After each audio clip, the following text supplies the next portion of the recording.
Okay, so picture this. Millions of years ago, you've got these giant reptiles just ruling the planet. And then, bam, a space rock comes along and forces them into, let's call it, an explosive, mandatory retirement. Flash forward to today, and, well, by some pretty bizarre cosmic accident, their teeny tiny descendants are now sitting in our living rooms, just waiting for us, these giant hairless apes, to feed them. And you know, in that one simple act, there's a whole universe of responsibility. I mean, what you drop into that tank, it's literally everything. It's the biological fuel that's going to either help this little micro-dinosaur thrive or, cause it to catastrophically implode. See, a bearded dragon is basically a solar-powered biological furnace. It's perfectly engineered for the harsh desert. So feeding it the wrong stuff, oh yeah, that is a genuinely terrible idea. And I'm not kidding, some foods are like literal biological hand grenades. You take an avocado or even a glowing firefly, for instance, those things release toxins that cause a total, fatal factory failure right inside your dragon. It's pretty serious stuff.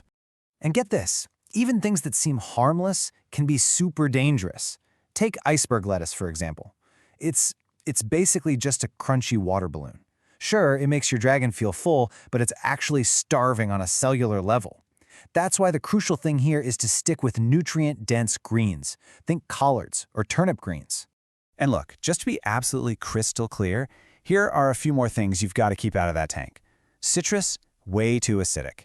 And stuff like waxworms. They're so high in fat, they're basically reptile candy. Seriously, they're highly addictive and lead straight to obesity.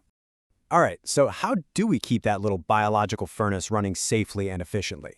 Well, it all comes down to a really precise chemical balance. For an adult dragon, the ideal diet is going to be about 75% vegetables. Yeah, those dark leafy greens we just talked about, and 25% insects. This mix gives them all the vitamins they need, plus, the protein and enrichment they get from hunting.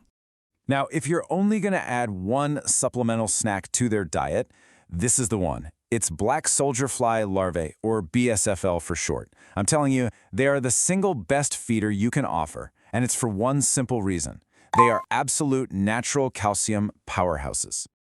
Okay, so this is where the real magic happens. BSFL have a naturally perfect calcium-to-phosphorus ratio. It's about 1.5 to 1. I mean, that is just unheard of in other feeder insects. And without that perfect balance, your dragon can't process calcium, and its bones?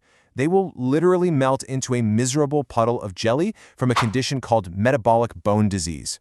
It's awful. So you might be wondering, how do they stack up against another premium treat, like silkworms? Well, think of it this way. BSFL are your affordable, everyday workhorse for just maintaining that crucial bone health. Silkworms, on the other hand, are the more expensive lean protein option. They're perfect for dragons that are growing, maybe recovering from an illness, or even pregnant.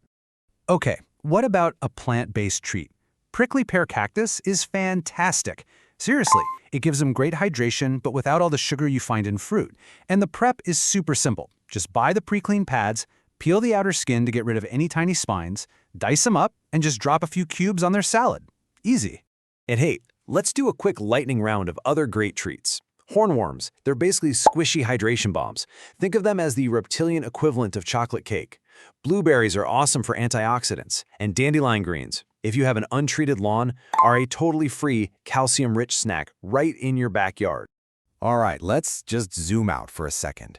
Let's go from the tiny little universe inside this glass box, out past our world, all the way out into that massive, cold, and chaotic void of space. When you really think about it, in the grand scheme of things, we're all just tiny specks of dust, right? Just hurtling through a chaotic void.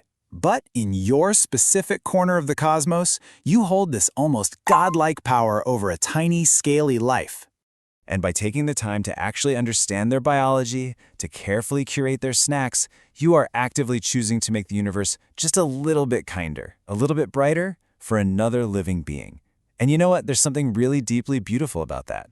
And that whole journey, embracing that power, that responsibility, it all starts with knowledge.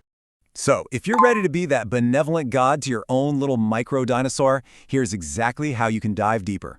If you want to dive a lot deeper and get the complete safe food lists, all the feeding guides, and the tools we pulled from for this explainer, you're going to want to head over to Kralo.com.